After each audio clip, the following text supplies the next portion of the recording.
You're going to ruin him. Alice Munro nearly choked on her reheated coffee when the words left the mouth of Vivian Thornton, the most elegant woman who had ever set foot in that rundown downtown cafe. Excuse me? Alice blinked, thinking she must have heard wrong. It had to be the exhaustion from her third shift in a row. Vivian crossed her legs, her red Louboutin heels contrasting absurdly with the cracked linoleum floor. She smiled, the kind of smile that probably cost $10,000 in dental work. My grandson, Michael Thornton. The woman opened a leather folder and slid a photo across the table. You must have heard of him. Alice picked up the photo, and yes, she knew that face. Everyone did. Michael Thornton was constantly on magazine covers, the most coveted and most insufferable billionaire in all of New York. Storm gray eyes, chiseled jaw, and an ego the size of Manhattan. Last week, he'd been caught on camera telling a reporter that poor women had a specific smell of desperation and cheap aspirations. The internet had exploded. He's an idiot, Alice said simply, returning the photo. A millionaire idiot who needs to be taught a lesson. Vivian leaned forward. And I'm going to pay you $300,000 to be that lesson. The coffee Alice had just swallowed seemed to come back up her throat. 300... what? $1,000. Vivian repeated, pulling out an already filled check from her purse. Half now, half when the job is complete. Alice stared at the check. $150,000. Enough to pay off her mother's medical debts. Enough for her to finally quit the 3 jobs that were slowly killing her. Enough to breathe. And what exactly do you want me to do? Kill him? Alice tried to joke, but her voice trembled. Vivian laughed, a crystalline and slightly terrifying sound. Nothing so dramatic, darling. I want you to pose as his new personal assistant. Infiltrate his life. Show him that money can't buy class, respect, or most importantly, you. You want me to be some kind of walking punishment? Exactly. Vivian clapped her hands. Michael needs to learn humility. He needs to understand that a woman like you, intelligent, hardworking, genuine, is worth 1,000 of those empty socialites he involves himself with. And when he inevitably tries to buy you, seduce you, or discard you, you'll teach him the most important lesson of his life. What lesson? That some people don't have a price. Alice fell silent. This was crazy. It was absurd. It was... She looked out the cafe window at the bus that would take her to her second job, then to her third. She thought about her mother in the hospital, the bills piling up, the sleepless nights. He can't know you hired me, Alice said finally. Obviously. And when this is over, I disappear. No drama. Perfect. Alice took the check with trembling hands. Why are you doing this? He's your grandson. Vivian's eyes softened for a moment. Exactly why? Because there's still time to save him from becoming a worse version of his father. Michael has a good heart buried under all those layers of arrogance. Someone just needs to dig until they find it. And you think that person is me? A broke waitress who can barely pay rent? No, darling. Vivian stood up, smoothing her impeccable skirt. I think you're a brilliant survivor who knows the real value of things. And that's exactly what my grandson needs. 3 days later, Alice Munro stood on the top floor of Thornton Tower, wearing a suit that Vivian had provided, elegant but not flashy, and holding a folder with a completely falsified resume. The secretary looked her up and down with barely disguised contempt. You're the new assistant? Temporary, Alice corrected. Just until Mr. Thornton finds someone permanent. The woman, her badge read Svetlana, didn't seem impressed. Good luck. The last one lasted 4 hours before running out crying. Encouraging. Mr. Thornton is in a meeting. You have 15 minutes to familiarize yourself with his schedule and not make any stupid mistakes. Svetlana handed her a tablet. He doesn't tolerate incompetence. Alice forced a smile. Great. I don't tolerate assholes. We should get along wonderfully. Svetlana almost smiled. The 15 minutes passed too quickly. Alice was reviewing Michael's absurdly packed schedule, meetings, more meetings, charity dinner, photo shoot for a magazine, when the office door burst open. And there he was. Michael Thornton in the flesh was even more impressive than in photos. He had that kind of presence that sucked the oxygen from the room. Tall, broad shoulders beneath a suit that probably cost more than her car, if she had a car, and those gray eyes that seemed to see right through people. He didn't even really look at her, just waved vaguely in her direction while talking on the phone. I don't care if he's the Prince of Denmark, Gerald. Either he accepts my offer or I buy the whole company and fire him. Simple as that. Michael hung up and finally focused on Alice. You're the new assistant? Temporary, she said, keeping her voice steady. Alice Monroe. He studied her for 3 seconds that felt like 3 hours. Then he took the tablet from her hands without asking permission. I need coffee. Black, no sugar, from the cafe on 5th and 52nd. Not that crap from the machine here. Please, Alice added. Michael stopped. What? I need coffee, please. That's how polite people make requests. The silence that followed was deafening. Svetlana seemed to stop breathing. Michael tilted his head as if he were seeing an exotic creature at the zoo. You're correcting me? I'm teaching you manners, free of charge. You're welcome. For a moment, Alice thought she'd be fired on the spot. But then, and she must have been imagining it, a glimmer of something that might have been amusement crossed his eyes. 5th and 52nd, 15 minutes. He turned and entered his office, slamming the door. Svetlana stared at her, mouth agape. You just asked him to say please? Alice grabbed her purse. Yes. A revolutionary concept, I know. While waiting for the elevator, she released the breath she didn't know she'd been holding. Those $300,000 suddenly seemed insufficient. Michael Thornton wasn't just arrogant. He was a walking challenge wrapped in a 3-piece suit, and Alice Monroe had just begun the most insane journey of her life. The elevator dinged. She stepped in, watching her reflection in the polished metal. What have you gotten yourself into, Alice? She murmured. But deep down, beneath the nervousness and disbelief, there was a spark of something she hadn't felt in a long time. Anticipation. Alice had expected many things on her first real day working for Michael Thornton. Yelling, perhaps. Impossible demands, definitely. Maybe even being fired before lunch.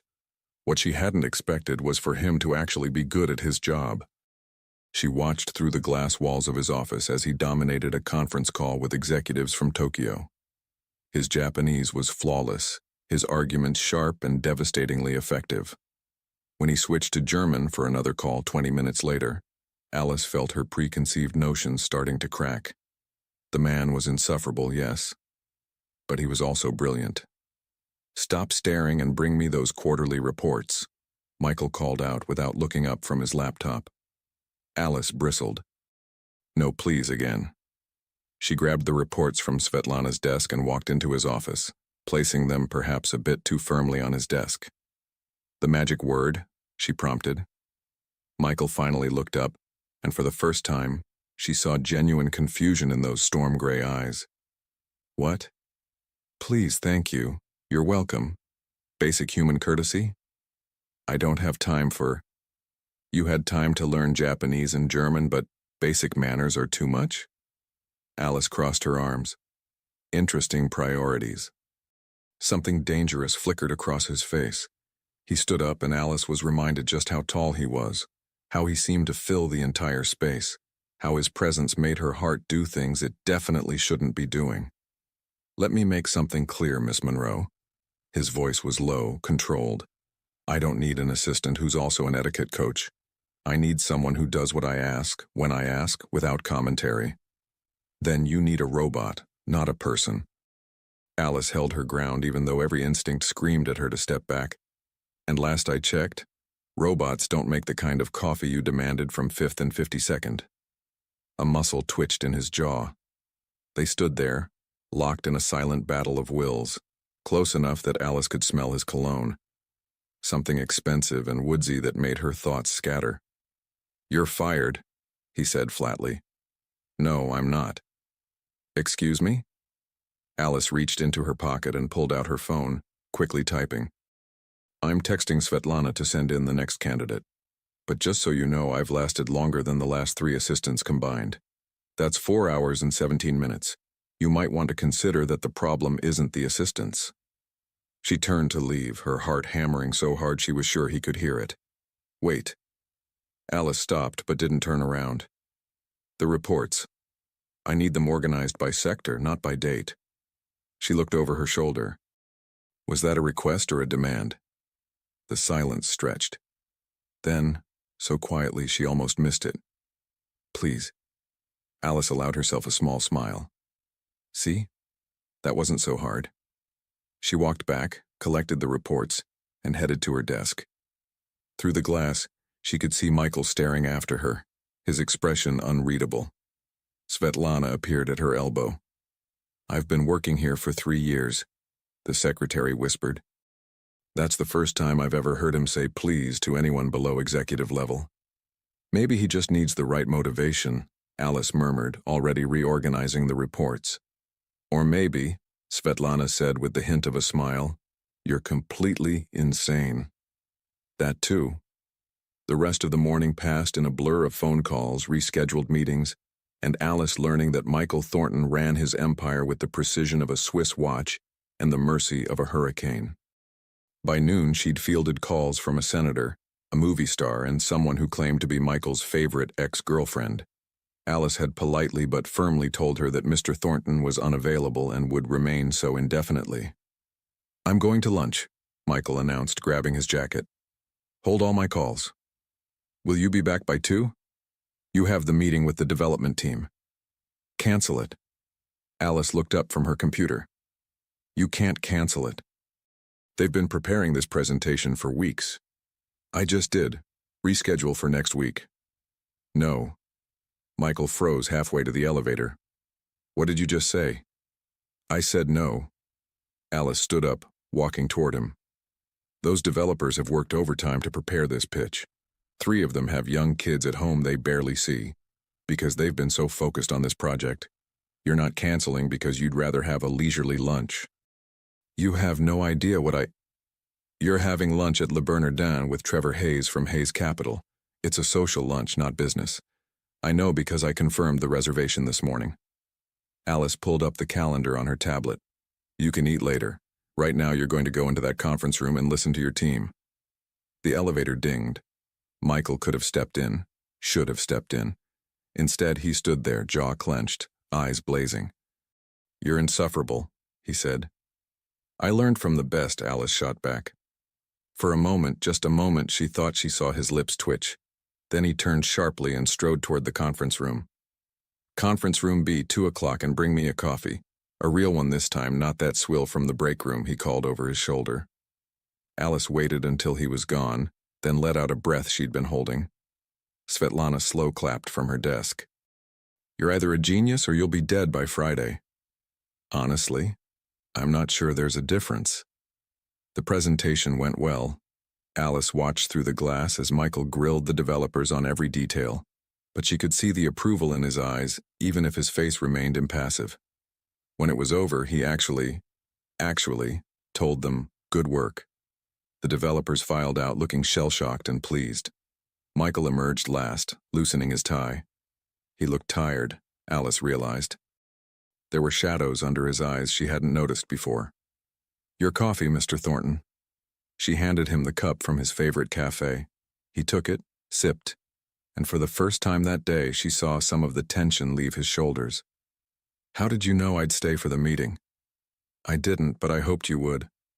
Hope is a dangerous thing in business, Miss Monroe. So is being an asshole, but you seem to manage just fine.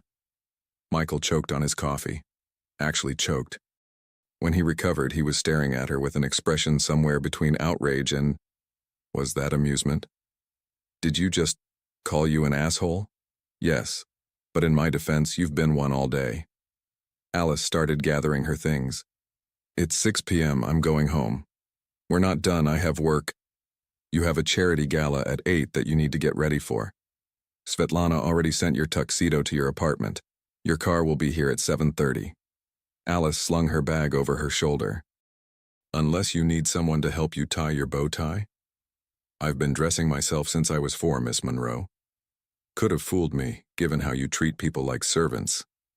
She was at the elevator when his voice stopped her again. Miss Monroe. Alice turned. Michael was standing in the doorway of his office, backlit by the Manhattan skyline, and for a second, just a second, he looked less like a corporate titan and more like a man. Thank you, he said, for the coffee, and for the meeting. Alice felt something warm unfurl in her chest, something dangerous. You're welcome, Mr. Thornton. See you tomorrow. As the elevator doors closed, she saw him still standing there watching her. Alice's phone buzzed as she stepped onto the street. A text from Vivian. How's day 1? Alice typed back. He's worse than you described. This might actually work. The response came immediately. Good. Remember, dear, the best revenge is making someone realize what they almost lost.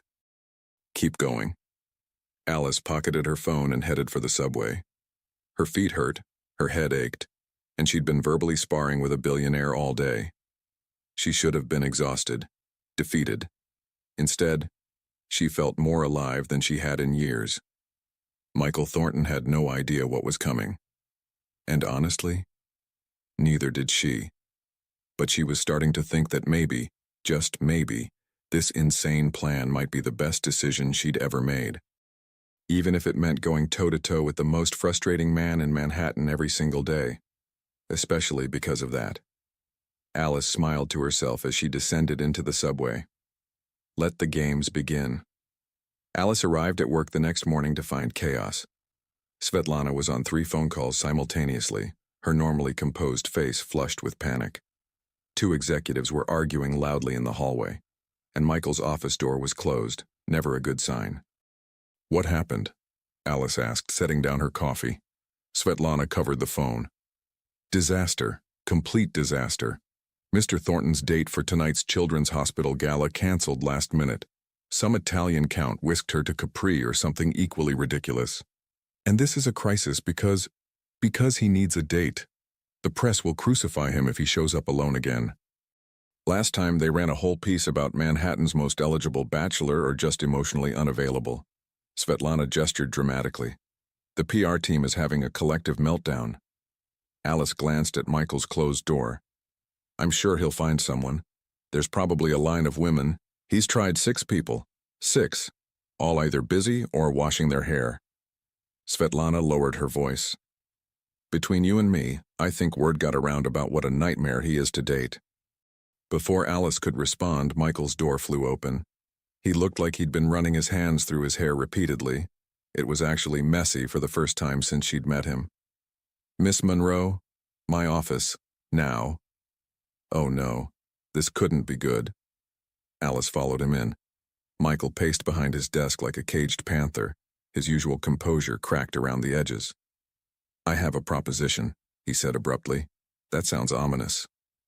I need a date for tonight's gala. You're going to be that date. Alice laughed. She couldn't help it. Excuse me? It's a work obligation. I'll pay you overtime, obviously. Triple rate. Mr. Thornton.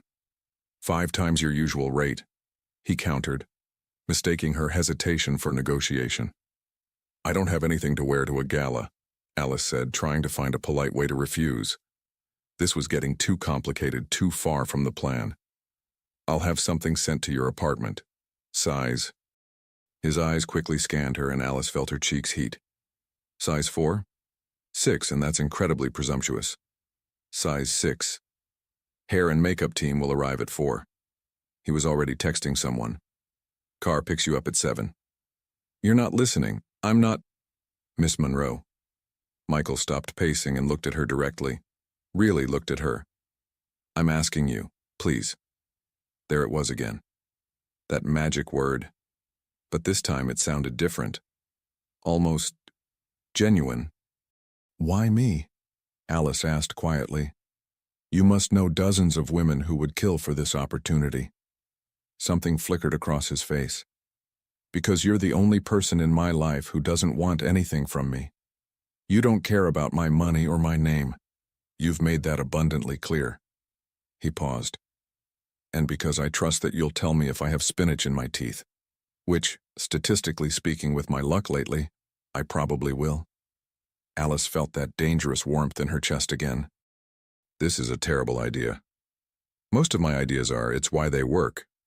One gala, that's it." "One gala," he agreed. "And you say please and thank you to at least 5 people tonight. That's extortion. That's my price. Take it or go alone and face the emotionally unavailable headlines." Michael's jaw tightened. Then, surprisingly, he smiled. Actually smiled. It transformed his entire face, and Alice felt her breath catch. "Deal, Miss Monroe." When Alice opened the door to her tiny apartment at 3 p.m., she found 3 massive garment bags, 2 shoe boxes, and a very professional-looking woman named Claudia holding a makeup kit that probably cost more than Alice's monthly rent. "Oh my God," Alice breathed. "Mr. Thornton doesn't do anything halfway," Claudia said cheerfully. "Now let's make you stunning. Not that you need much help, darling." The dress, when Claudia finally revealed it, was breathtaking. Deep emerald green, elegant and sophisticated without being ostentatious. It fit like it had been made for her. Which, Alice realized with shock, it probably had been.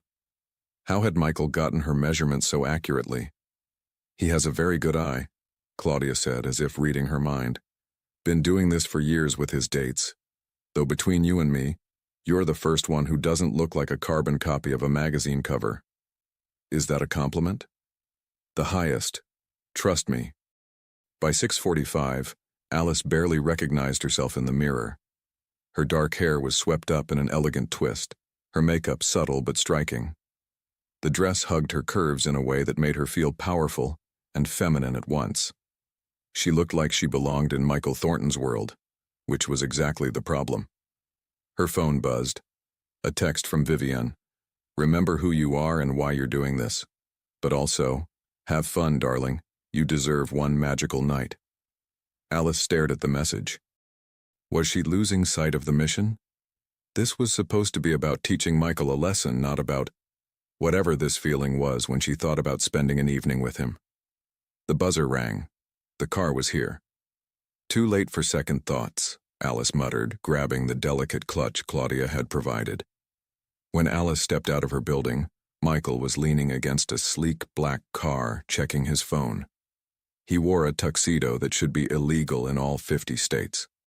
His hair was perfectly styled again, and he looked every inch the billionaire bachelor that graced magazine covers.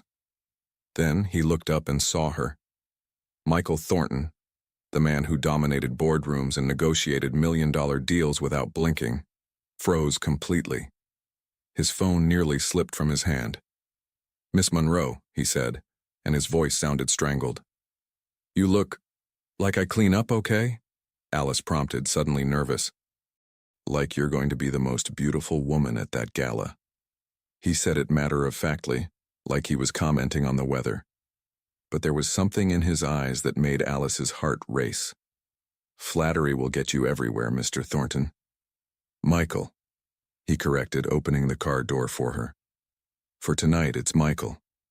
The drive to the Plaza Hotel was quiet but not uncomfortable.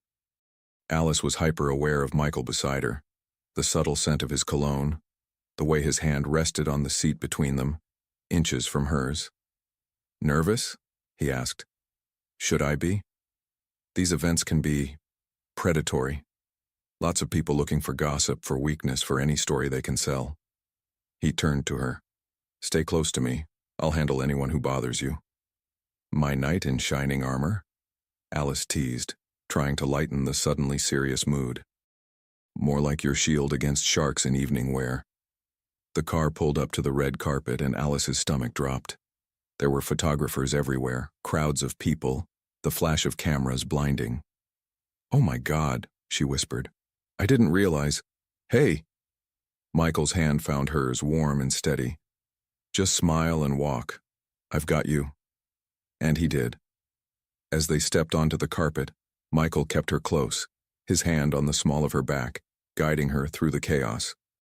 He smiled for cameras, deflected invasive questions, and made sure Alice felt safe in the hurricane of attention. "Mr. Thornton, who's your date? Is this the new girlfriend?" "Miss, what's your name?" Michael leaned down, his lips close to her ear. "Just a few more feet. You're doing great." They finally escaped into the hotel, and Alice let out a breath she didn't know she'd been holding. "That was insane," she said. "That was the easy part," Michael replied, but he was smiling. "Wait until you meet the committee members. They make the paparazzi look friendly." The ballroom was magnificent. Crystal chandeliers, elegant tables, an orchestra playing in the corner. It was a world Alice had only ever seen in movies. "Michael Thornton." A woman in a gold dress descended on them like a perfumed missile. "And who is this enchanting creature?" "Alice Munro," Michael said smoothly. "Alice, this is Constance Pemberton, head of the hospital's fundraising committee." "Charmed," Constance said, though her eyes were calculating. "Munro, I don't believe I know that family." "That's because we're not famous for anything except showing up to work on time," Alice said with a sweet smile. Michael coughed to cover a laugh. Constance looked taken aback, then genuinely smiled. "Well, how refreshing. Michael, you've found yourself an interesting one." She swept away in a cloud of expensive perfume. "One down," Alice murmured. "How many more?" "At least 40. Maybe 50 if we're unlucky. You owe me so much overtime." "Worth every penny," Michael said, and the way he looked at her made Alice forget, just for a moment, that this was all supposed to be an act. 2 hours later, Alice had met more millionaires than she'd ever imagined existed, drunk champagne that probably cost more than her rent, and watched Michael donate a sum to the children's hospital that made her slightly dizzy. "You just gave them $500,000, she whispered as they walked away from the auction table. "It's for sick kids. I have more money than I could spend in 10 lifetimes." He shrugged. "Besides, the tax write-off is excellent. You cannot ruin a nice moment by mentioning taxes." "Sorry, force of habit." He grabbed 2 more champagne flutes from a passing waiter. "How are you holding up?" "My feet are killing me. I've been air-kissed by more people than should be legally allowed, and someone named Biff tried to explain cryptocurrency to me for 20 minutes. "Ah, yes, Biff Henderson. Did you tell him you weren't interested?" 3 times, he didn't listen." Michael's expression darkened. "Point him out to me." "Why? So you can defend my honor?" Alice laughed. "I handled it. Eventually, I just walked away mid-sentence." "That's actually brilliant. I learned from watching you." They stood at the edge of the ballroom watching couples dance. The orchestra had switched to something slow and romantic. "Dance with me," Michael said suddenly. "What?" "You said I needed to say please to 5 people tonight. That's number 3, so... Please? Dance with me?" Alice should have said no. This was getting too real, too complicated. But when Michael offered his hand, she took it. He led her onto the dance floor and pulled her into his arms. They fit together perfectly, his hand on her waist, hers on his shoulder, their other hands intertwined. "You're full of surprises, Miss Munro," Michael said softly as they swayed to the music. "So are you, Mr. Thornton." "Michael." "Michael," she corrected, and his name felt dangerous on her tongue. They danced in silence for a moment. Then Michael spoke again, his voice quieter than she'd ever heard it. "Thank you. For tonight. For not treating me like a wallet with a pulse." Alice looked up at him, and in his eyes she saw something that made her chest ache. Loneliness. Real, genuine loneliness. "Is that how most people treat you?" "Yes. Except you. And my grandmother, though she's biased." He smiled, but it didn't reach his eyes. "It's exhausting. Always wondering if people want you or just what you can do for them." "For what it's worth," Alice said carefully. "I think under all that arrogance and terrible manners, you might actually be a decent person." "Might be?" "I said what I said." Michael laughed, a real laugh, warm and genuine. "There she is.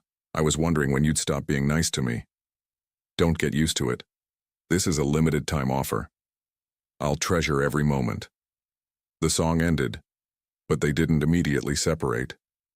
They stood there, in the middle of the dance floor, close enough that Alice could see flecks of blue in his gray eyes. Alice, he said, and her name in his voice sounded like a question. Her phone buzzed insistently in her clutch. The spell broke. I should check that, Alice stammered, stepping back. It was a text from her mother's nurse.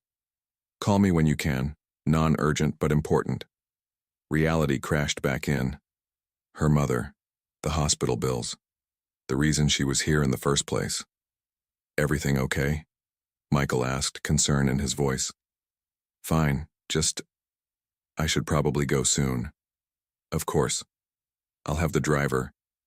Thank you for tonight, Michael. What was it? Magical? Confusing? Dangerous? It was lovely. She turned and headed for the exit before he could say anything else, before she could do something stupid like forget that this was all supposed to be revenge. But as she stepped into the cool night air, she couldn't shake the feeling that somewhere between the coffee orders and the charity gala, something had shifted. And Alice Monroe, who'd been so sure of her mission, suddenly wasn't sure of anything at all. Alice deliberately arrived 15 minutes late the next morning. She needed coffee, armor, and a clear head before facing Michael after last night. The dance, his hand on her waist, the way he'd said her name. Stop it, she muttered to herself in the elevator. It was just a dance. He's still the target. You're still the lesson. But when the elevator doors opened, her carefully constructed resolve crumbled. Michael's office was dark. Svetlana's desk was empty. The entire floor felt abandoned. Hello? Alice called out, her voice echoing. A groan came from Michael's office. Alice's heart jumped. She rushed to the door and found him sprawled on the leather couch, still wearing his tuxedo pants and white shirt, now wrinkled and unbuttoned at the collar. His bow tie hung loose around his neck and he had his arm thrown over his eyes. Oh my God, did you sleep here? Unfortunately, I'm awake, Michael mumbled. So technically, no sleeping is occurring. You look terrible. Thank you. That's exactly what every man wants to hear. He finally lowered his arm and looked at her. His hair was a disaster. He had dark circles under his eyes, but somehow he still managed to look unfairly attractive. What time is it? 9:30. Your meeting with the Singapore investors is in 30 minutes. Michael sat up so fast he swayed. What? No, that's tomorrow. Today. It's definitely today. Alice pulled out her tablet. They're already in the building. Damn it. He stood, stumbled slightly, and Alice instinctively reached out to steady him. Her hands landed on his chest, his very solid, very warm chest. They froze. You okay? Alice asked, not moving. Fabulous. Michael's voice was rough. Just need coffee and a shower and maybe a time machine. Fresh out of time machines, coffee I can do. She reluctantly stepped back. There's a private bathroom through that door. Go shower. I'll handle the investors. You can't handle. Watch me. Alice was already heading out. And Michael, wear the navy suit. It makes you look trustworthy. She heard him laugh as she closed the door. 25 minutes later, Michael emerged, looking perfectly put together. Navy suit, crisp white shirt, no evidence of his earlier dishevelment except for the faint shadows under his eyes. You're a miracle worker, he said, accepting the coffee she handed him. I know. You can worship me later. Right now the investors are in conference room A, and I've already charmed them with pastries and small talk about their flight. You speak Mandarin? No, but I speak genuine interest in other human beings. You should try it sometime. Alice straightened his tie without thinking. There. Now you look like a billionaire instead of a frat boy after a bender. Michael caught her hand before she could pull away. Alice. Thank you. Really. The use of her first name still sent a small thrill through her. You're welcome. Now go dazzle them with your business brilliance or whatever it is you do. The meeting lasted 2 hours. Alice watched through the glass as Michael transformed into the sharp, commanding executive she'd first met. Whatever had caused him to sleep in his office, whatever vulnerability she'd glimpsed this morning, was locked away behind his professional armor. When the investors finally left, all smiles and signed contracts, Michael returned to find Alice organizing his disaster of a desk. "You don't have to do that," he said quietly. "Someone has to. This is a fire hazard." She held up an empty coffee cup. "How many of these did you drink last night?" "Lost count around 5. "Michael." Alice turned to face him. "Why did you sleep here?" He was quiet for so long she thought he wouldn't answer. Then he sank into his desk chair and rubbed his face. "After I dropped you off, I came back here to work. Thought I'd clear my head." He laughed bitterly. "But all I could think about was how nice last night was, how I didn't want it to end. And then I started thinking about how everyone I know would have an angle, a reason they were being nice to me. Except you." He looked up at her. "You stood up to me. You challenged me. You made me laugh. And you didn't want anything from me." Alice's chest tightened. "Michael, I know it was just work for you, the gala. I paid you to be there." He stood, turning to look out at the Manhattan skyline. "But for a few hours I got to pretend someone actually enjoyed my company. Pretty pathetic, right?" Alice felt like she'd been punched. This was what Vivian wanted, for Michael to see his own loneliness, to recognize his need for genuine connection. The plan was working perfectly. So why did Alice feel like the worst person in the world? "It wasn't just work," she heard herself say. Michael turned, hope flickering in his eyes. "I mean," Alice scrambled for words, "you weren't as terrible as I expected. You were actually kind, protective.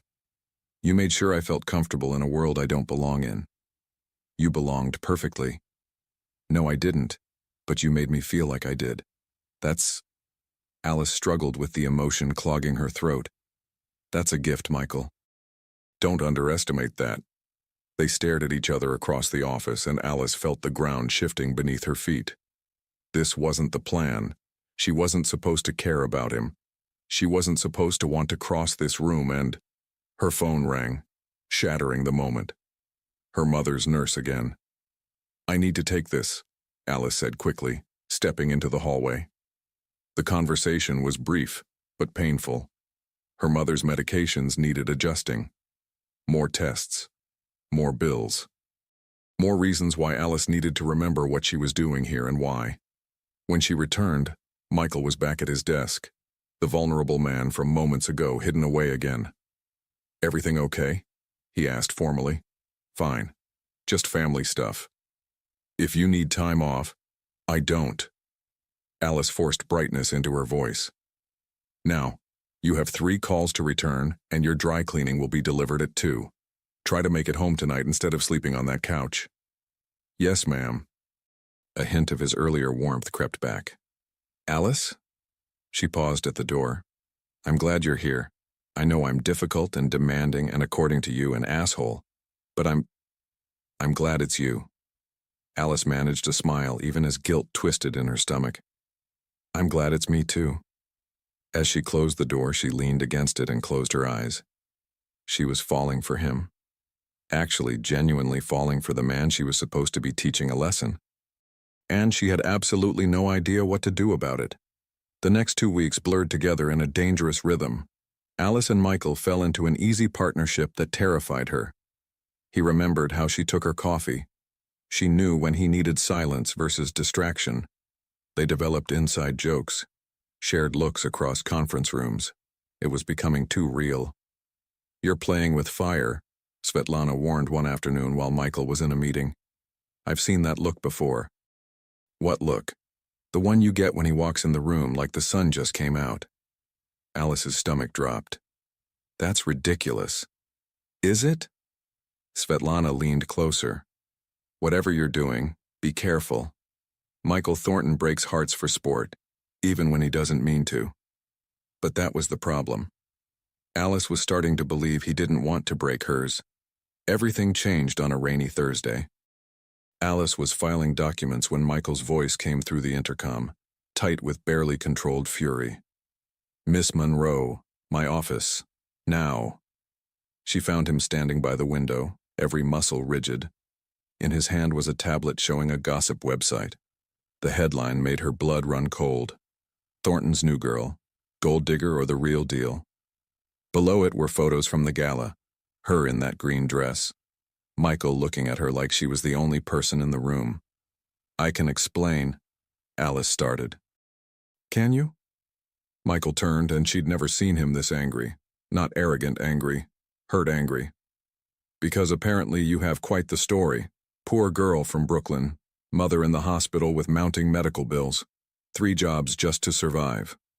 He threw the tablet onto his desk. "Were you ever going to tell me? Or were you just waiting to see how much you could get?" "It's not like that." "Then what is it like, Alice?" He stepped closer, and she could see the betrayal in his eyes. "Because from where I'm standing, this looks exactly like every other person in my life. You just played it better." "You think I want your money?" Alice's own anger flared. "You think I'm here because of your bank account? Why else would you be here? You clearly needed the job, needed it desperately." His voice was cold now, detached. "How much, Alice? How much would it take for you to walk away? Name your price." The words hit like a slap. This was it. The moment Vivian had predicted. When Michael would try to buy his way out of genuine emotion, Alice should have felt triumphant. The lesson was being learned. Instead, she felt her heart shattering. "You want to know the truth?" Alice's voice shook. "Yes, I needed this job. Yes, my mother is sick. Yes, I'm drowning in debt, but I stayed because—" She stopped, unable to finish. "Because why?" "Because you're not who I thought you were." The words exploded out of her. "Because underneath all that arrogance and armor, you're kind and brilliant and so desperately lonely it breaks my heart. Because when you smile, really smile, it feels like the whole world lights up. Because I—" She caught herself, horror washing over her at what she'd almost said. "Because you what?" Michael's voice was barely a whisper now. "Nothing. It doesn't matter." Alice grabbed her bag. "You want me gone? Fine. I quit. But for the record, Michael Thornton, you're an idiot. Not because you're arrogant or demanding. Because you're so convinced everyone wants something from you that you can't see when someone actually cares." She was at the door when his voice stopped her. "I can see it." Alice turned. Michael stood in the middle of his office, looking more vulnerable than she'd ever seen him. "I can see it, Alice. That's what terrifies me. Because every time I let myself believe someone might actually want me and not my money, I end up proven wrong. And I thought—" His voice cracked. "I thought you were different. I thought maybe, finally—" "Finally what?" "Finally someone saw me. Not the company or the name or the bank account. Just me." Alice felt tears burning her eyes. This was exactly what Vivian wanted. Michael open, vulnerable, learning. But it felt all wrong. Because Alice wasn't teaching him a lesson. She was breaking both their hearts. "Michael, Her phone buzzed insistently. The hospital. Again. Michael saw her face. "Go. Your mother needs you. We're not done talking. Go, Alice." His voice was gentle now, tired. "We'll figure this out later. Or we won't. But right now your family is more important." Alice wanted to stay, wanted to tell him everything. About Vivian's plan. About why she really took this job, about how somewhere along the way it stopped being about revenge and started being about falling impossibly in love with him. But the phone kept buzzing and Michael had already turned back to the window, dismissing her. So she ran. The hospital room was dim when Alice arrived. Her mother, Elena, looked small in the bed, tubes and monitors surrounding her. "Mija," Elena smiled weakly. "You didn't have to come." "Of course I did." Alice took her hand, fighting back tears. "How are you feeling?" "Like I'm being stubborn and refusing to die, just to spite the universe." Elena's eyes were sharp despite her illness. But you look terrible. What happened? And somehow Alice found herself telling her mother everything. The job with Michael, Vivienne's plan, the gala, the feelings she never meant to develop. So now he thinks I'm a gold digger and I can't even defend myself without revealing the truth. Alice finished miserably. I've ruined everything. Elena was quiet for a long moment. Then she squeezed Alice's hand. Do you love him? Mom, do you? Yes, Alice whispered. I think I do. Which makes me the biggest idiot in New York. No, Mika, it makes you human. Elena's voice was firm despite her weakness. This Vivienne woman, she was wrong. You can't teach someone to recognize genuine emotion by lying to them. That's not how love works. Then what do? You tell him the truth, all of it, and then you let him decide. He'll hate me. Maybe. Or maybe he'll understand that you made a mistake for the right reasons, and that somewhere along the way, the lie became real. Elena smiled. Love requires courage, Alice, and you've always been the bravest person I know. Alice stayed until her mother fell asleep, then walked out into the rain-soaked streets of Manhattan. She pulled out her phone and typed a message to Michael. We need to talk. Really talk. Tomorrow? His response came immediately. My place. 7 p.m. I'll send the address. Alice stared at the message, her heart pounding. Tomorrow she would tell him everything. Tomorrow, she would risk losing the best thing that ever happened to her. Tomorrow she would finally be honest. And she had absolutely no idea if he would forgive her. Michael's penthouse was nothing like Alice expected. No cold marble or pretentious art. Instead, floor-to-ceiling windows overlooked Central Park, comfortable furniture that actually looked lived in, and bookshelves crammed with worn paperbacks. It looked like a home, like him when he let his guard down. Wine? Michael offered, his voice carefully neutral. I need a clear head for this conversation. Alice set down her bag, her hands trembling. Michael, there's something I need to tell you. Something I should have told you from the beginning.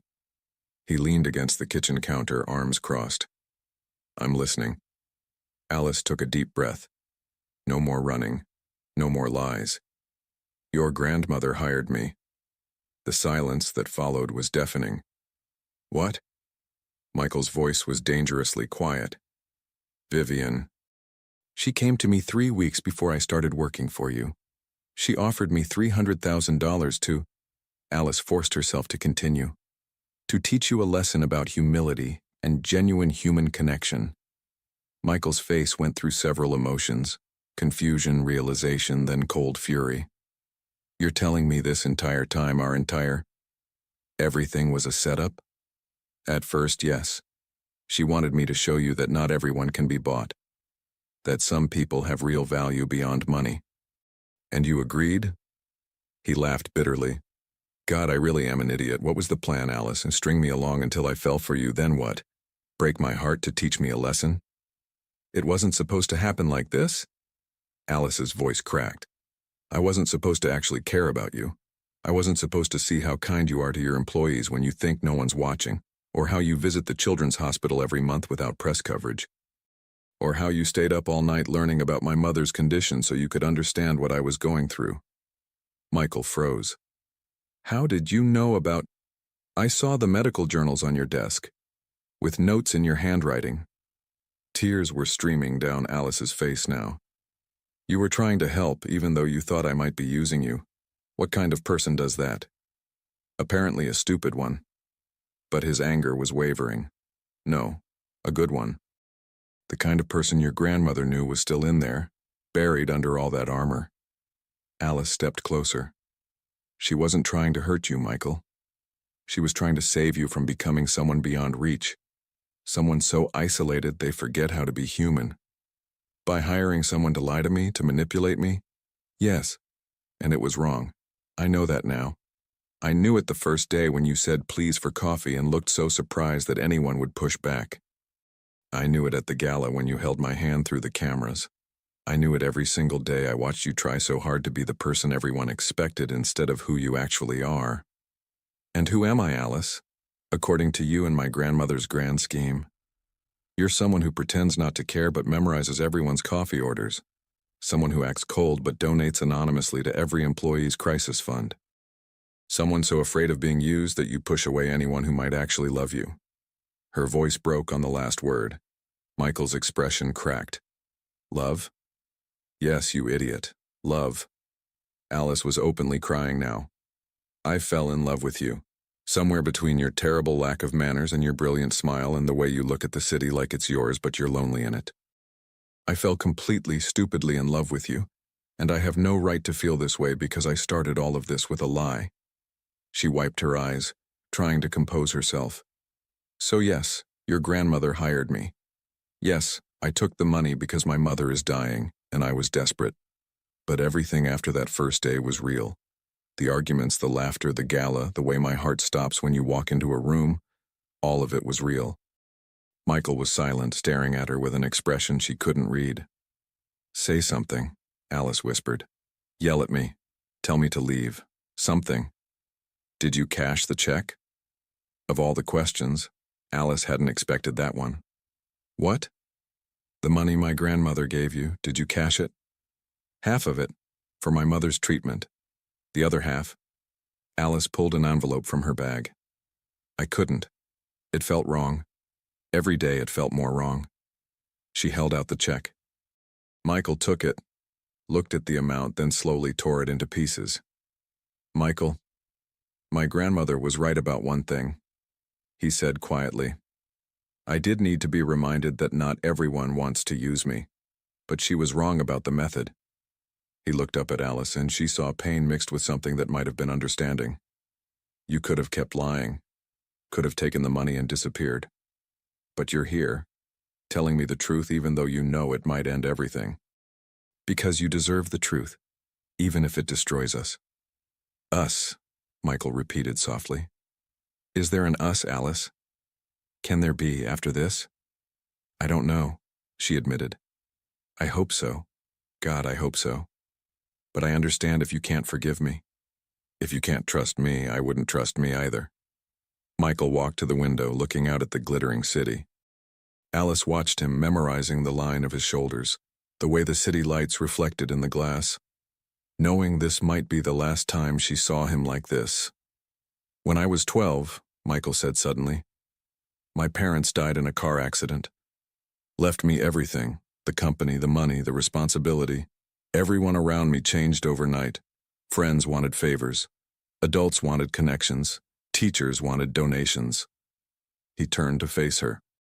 By the time I was 20, I'd learned that my value was in my wallet, not in me, and I became exactly what everyone expected, cold, calculating, unreachable.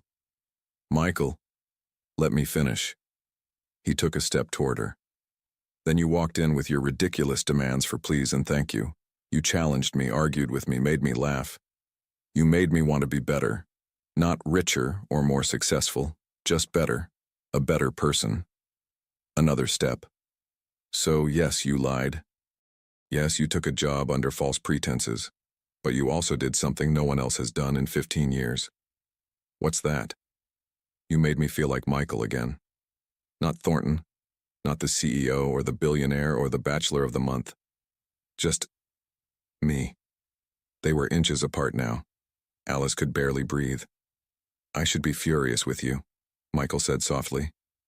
I want to be furious with you. But I can't stop thinking about how you're standing here crying because you hurt me, not because you got caught. How you came here knowing I might never speak to you again. How you're more worried about my feelings than the money you're losing. He reached up, gently wiping a tear from her cheek. Damn it, Alice. How am I supposed to stay angry when you're making it impossible? I don't know, she whispered. I don't know how any of this works. Neither do I. Michael's thumb traced her cheekbone. But I want to figure it out with you if you'll let me. Even though I lied, you came back to tell the truth. That has to count for something. He smiled sadly. Besides, my grandmother clearly has better judgment than I gave her credit for. She found exactly the person I needed. She just went about it the wrong way. Alice let out a sound between a laugh and a sob. So what happens now? Now? Michael pulled her close, resting his forehead against hers. Now we start over. No lies, no schemes, no ulterior motives. Just you and me, figuring this out as we go. That sounds terrifying. Good. I'd be worried if you weren't scared. He pulled back slightly to look at her. Alice Monroe, would you like to go on an actual date with me? One where I'm not paying you to be there? Despite everything, Alice smiled. Are you going to use your manners? I'll say please so many times you'll get sick of it. Then yes. I'd love to. Michael kissed her forehead softly, and Alice felt something in her chest finally settle. It wasn't perfect. They had a long way to go to rebuild trust, but it was real. Finally, after all the lies and schemes, something was real. Their first real date was supposed to be perfect. Michael had planned everything. A private dinner at the city's most exclusive restaurant, followed by a helicopter ride over Manhattan. Instead, they ended up at a tiny Thai place in Alice's neighborhood because she'd insisted on somewhere normal. This is not what I planned, Michael said, looking skeptically at the plastic menu. This is better than what you planned, Alice countered, already ordering pad thai. When was the last time you ate somewhere without a reservation list? I don't remember, maybe college. Exactly, you need this. She grinned at his discomfort.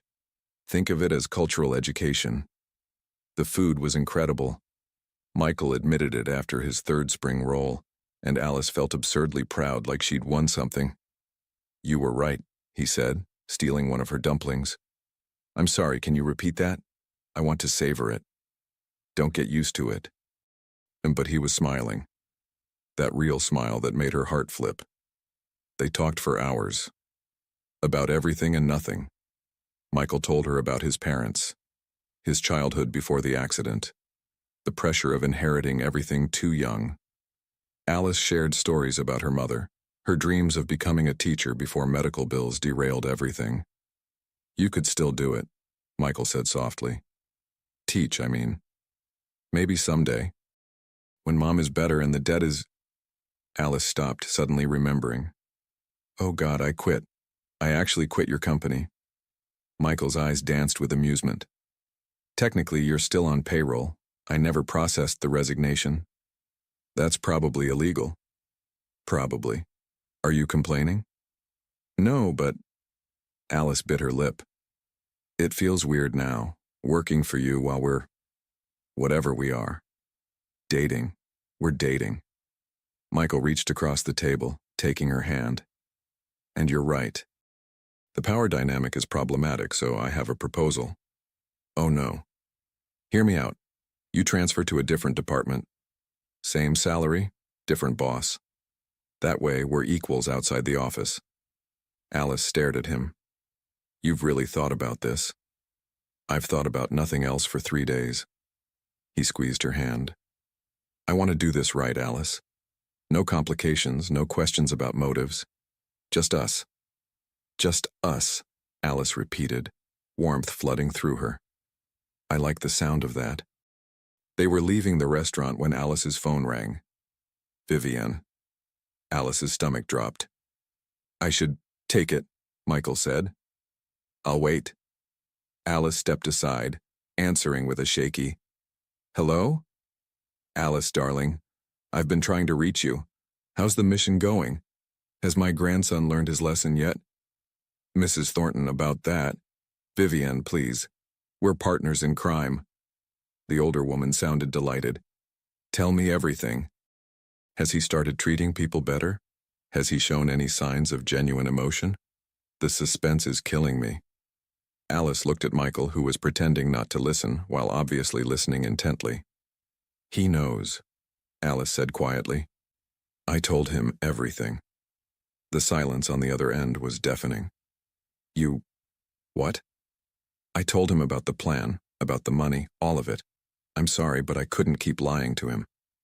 Oh dear. Vivian's voice lost its cheerful tone. How angry is he? Why don't you ask him yourself? Alice walked back to Michael, holding out the phone. Your grandmother wants to talk to you, Michael's jaw tightened, but he took the phone. Grandmother. Alice couldn't hear Vivian's response, but she saw Michael's expression shift from anger to confusion to something softer. No, I understand why you did it, he said finally. Yes, it was manipulative and wrong, but... He glanced at Alice. But you were right. I did need someone to remind me how to be human. More talking from Vivian's end. Yes, I'm serious, and yes, we're dating. Properly dating, not fake dating for your scheme. He paused. Well, that's not very polite. Alice actually taught me about manners, remember? Despite the tension, Alice smiled. I'll bring her to Sunday dinner, Michael said, then listened. Yes, she knows about the... Grandmother, I have to go. I love you too, even though you're impossible. He hung up and handed the phone back. She says she's sorry, but not really, and she wants you at family dinner on Sunday. That sounds terrifying. It is. But I'll be there to protect you. Michael pulled her close. Fair warning, though. She's going to take full credit for us being together. To be fair, she kind of deserves it. Don't let her hear you say that. Her ego is already insufferable.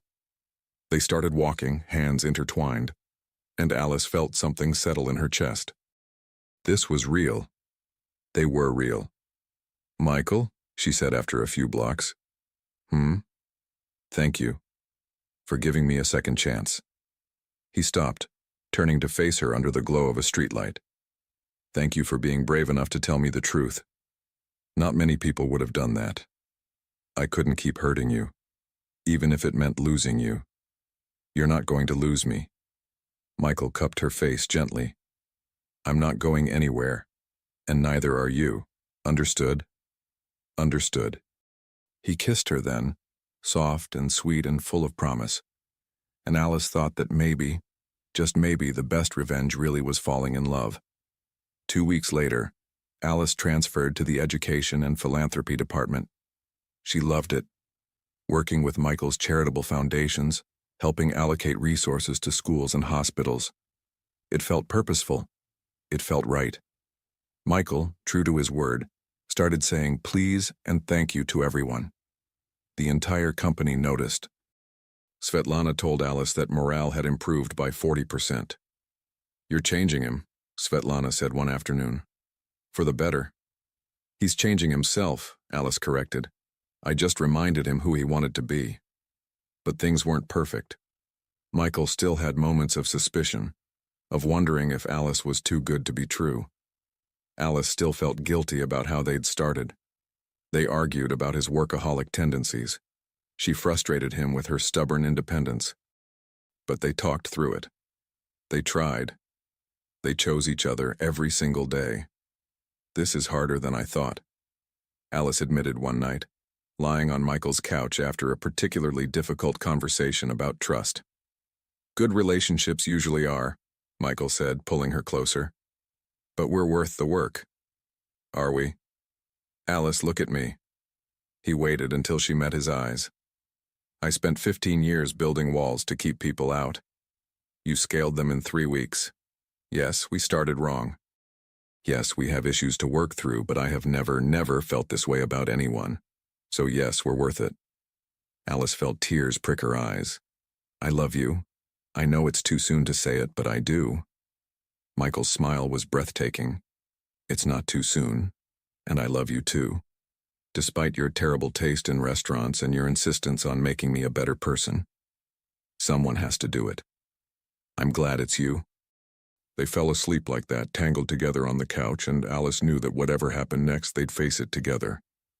The hardest part was over. The truth was out. The walls were down. Now came the beautiful part, building something real. 3 months into their relationship, everything fell apart on a Tuesday. Alice was at the hospital with her mother when Michael called. 13 times. She finally answered on the 14th. Alice, where are you? We have the benefit tonight. I can't come. Mom's having complications. They're running more tests. I'll be right there. Michael, no. You have that event. The mayor's going to be there, and you promised. I don't care. His voice was firm. I'm coming. He arrived 20 minutes later, still in his suit, slightly out of breath. He found Alice in the waiting room, hunched over a terrible cup of coffee, and simply pulled her into his arms. "You didn't have to come," she whispered against his chest. "Yes, I did." He kissed the top of her head. The old me would have sent flowers and a check. The new me knows that sometimes people just need you to show up. Alice pulled back to look at him. "The benefit can survive without me for one night. You can't." He sat down, keeping her hand in his. "So I'm staying, however long it takes." They sat in silence for a while. Then Alice said quietly, "I'm scared. What if the treatment isn't working? What if—" "Then we'll figure it out. Together." Michael squeezed her hand. "But your mother is the most stubborn woman I've ever met, besides you, and she's not going anywhere without a fight. You've only met her twice. Twice was enough to know where you get your terrifying determination."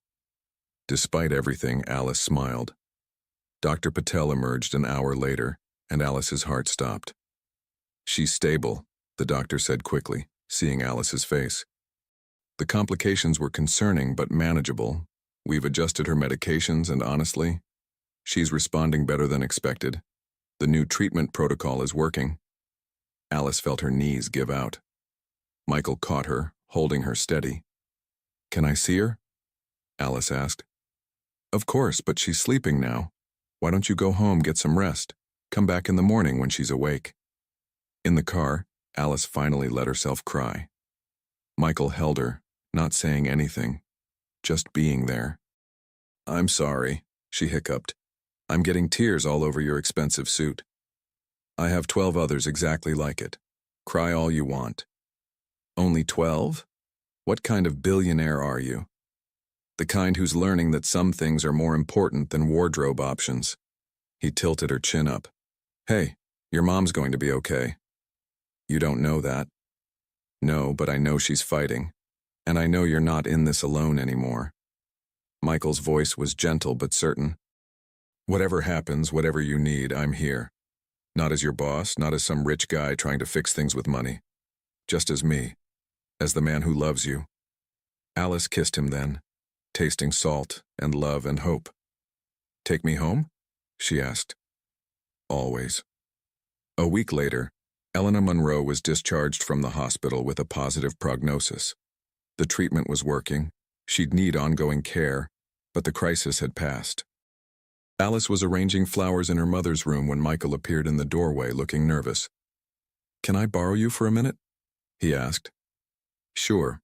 What's—" He led her to the living room where Elena was sitting, looking far too pleased with herself. "What's going on?" Alice asked suspiciously. Michael took a deep breath. "So I did something, and before you get mad, hear me out." "Oh no. I paid off your mother's medical debt." Alice froze. "You what?" "I know you're independent. I know you hate the idea of anyone rescuing you, but Alice, you've been drowning for years and I—" He ran a hand through his hair. "I couldn't watch you suffer when I could help. Michael, that's hundreds of thousands of dollars. That I'll never miss." He stepped closer. "But here's the thing. I didn't do it as a gift. I did it as an investment in a new company I'm starting, a foundation that helps families with medical debt, and I want you to run it." Alice blinked. "What?" "You'd be the director. Full salary, benefits, complete control over how funds are allocated. Your mother's bills are just the first case. We'll help hundreds, maybe thousands of families who are in the same situation you were." His eyes were bright with excitement. "You said you wanted to teach someday. This way you can help people while doing something meaningful." I don't know what to say." "Say yes," Elena called from the couch. "He already cleared it with me. I think it's wonderful." "Mom." "What?" "The boy loves you. Let him help in the only way he knows how." Elena smiled. "Besides, someone needs to teach him that not everything can be solved with a checkbook. Who better than you?" Michael looked at Alice hopefully. "I know it's a lot, and if you say no, I'll understand. But I wanted to do something that honored what you've taught me. That money isn't about power or control. It's about making a real difference. Alice felt tears sliding down her cheeks again. You're impossible. Is that a yes? Yes, you idiot, yes. She threw her arms around him. But I'm running it my way. No interference. I wouldn't dream of it. You're terrifying when you're in charge. Good. Remember that. Elena cleared her throat. Now that that's settled, Michael, there's something I need to discuss with you. Michael looked nervous. Ma'am? Oh, stop with the ma'am. Call me Elena. She fixed him with a stern look. What are your intentions with my daughter? Mom! Alice's face flamed. It's a fair question. Elena crossed her arms. Well? Michael straightened, meeting Elena's gaze directly. I intend to love her for the rest of my life, if she'll let me. I intend to support her dreams, challenge her when she's wrong, and say please and thank you because she taught me that manners matter. I intend to be the partner she deserves, even though I'm still figuring out how to be that person. The room fell silent. Good answer, Elena said finally. You can stay. Thank you. Now go get me some of those cookies from the bakery on 5th. The chocolate ones. Yes, Ma. Elena. Michael looked at Alice. Coming with me? Someone needs to make sure you say please at the bakery. Outside, walking hand in hand in the crisp autumn air, Alice finally spoke. Thank you. For everything. For showing up at the hospital. For the foundation. For loving me even though I drove you crazy. You still drive me crazy, Michael said. But it's the best kind of crazy. We're really doing this, aren't we? Building a life together. If you'll have me. He stopped walking, turning to face her. Alice Monroe, I'm not perfect. I still work too much. I still forget to say please sometimes. I'll probably do 100 things that frustrate you. But I promise to keep trying, keep growing, keep being better. Because of you. For you. With you. Alice stood on her toes and kissed him. Michael Thornton, you're still arrogant and impossible, but you're also kind and generous and you showed up when it mattered. That's all I need. So we're doing this? We're doing this. They continued walking, and Alice thought about how far they'd come, from a revenge scheme to real love, from lies to truth, from two broken people to something whole and beautiful. Vivian had wanted to teach Michael a lesson. Instead, she'd given them both something better, a second chance, a real love, a future, and really what could be sweeter revenge than that? 2 years later, the Monroe Thornton Foundation's second annual gala was everything Alice had dreamed it would be. The ballroom sparkled with lights, donors mingled with families they'd helped, and the silent auction was already exceeding projections. Alice stood at the podium in a stunning blue dress, not designer this time, but a vintage find she'd discovered in Brooklyn, addressing the crowd with confidence she'd never imagined possessing. 2 years ago, I was drowning in medical debt, working 3 jobs, and convinced that people like you, she gestured to the wealthy attendees, lived in a completely different world. And I was right. You did. But what I learned is that worlds can collide in the most unexpected ways, and when they do, magic happens. She caught Michael's eye from the front row. He was sitting next to her mother, who looked healthier than she had in years, and Vivian, who was dabbing at her eyes with a silk handkerchief. This foundation has helped over 300 families escape medical debt. We've funded treatments, provided education, and most importantly, we've given people hope. And none of it would exist without someone taking a chance on me. Alice smiled. So thank you. To every donor, every volunteer, and especially to the man who taught me that sometimes the best revenge is just living well and loving better. The applause was thunderous. Michael stood, and soon everyone was on their feet. Alice stepped down from the podium, her heart full. Later, after the speeches and the dinner and the dancing, Alice found Michael on the terrace overlooking the city. Hiding from your own party? She teased, slipping her arms around him from behind. Just taking a moment. He turned, pulling her close. Did you know you're incredible? Because you are. What you've built with this foundation, Alice, you're changing lives. We're changing lives, this is our project. No. Michael shook his head. This is yours. I just write the checks. You do everything that matters. Writing checks matters, especially when they're as generous as yours. I can afford it.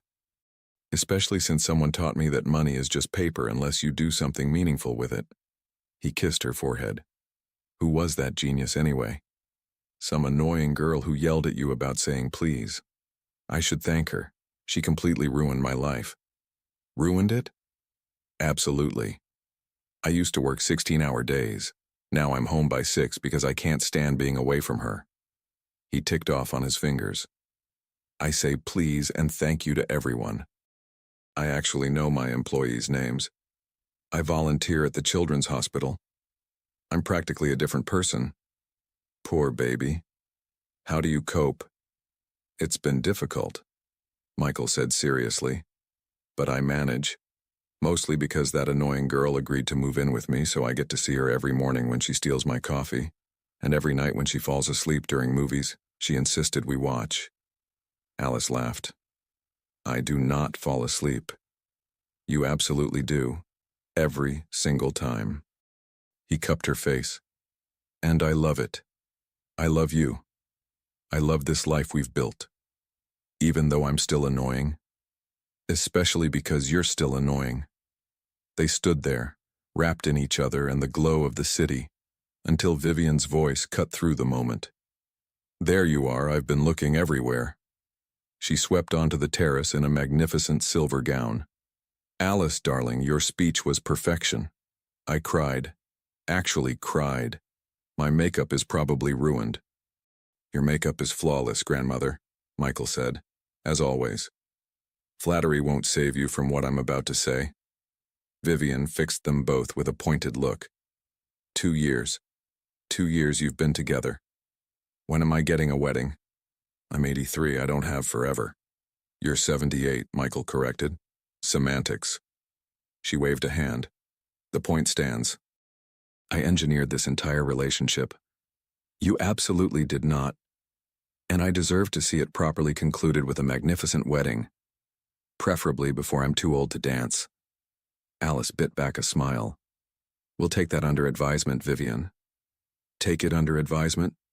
Child, I'm not asking for nuclear codes. I'm asking for a simple commitment to... She paused as Michael pulled something from his pocket. Oh. Oh my. It was a small velvet box. Alice's heart stopped. Actually, grandmother, Michael said, his eyes never leaving Alice's face.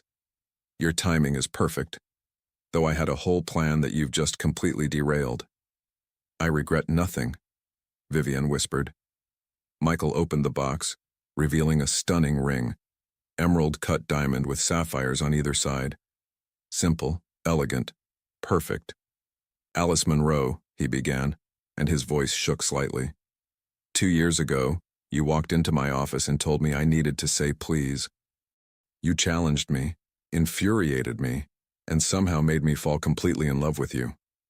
You taught me that being rich means nothing if you're poor in the ways that matter. That success isn't about buildings or bank accounts. It's about who you help and how you love. Alice was crying now, not even trying to hide it.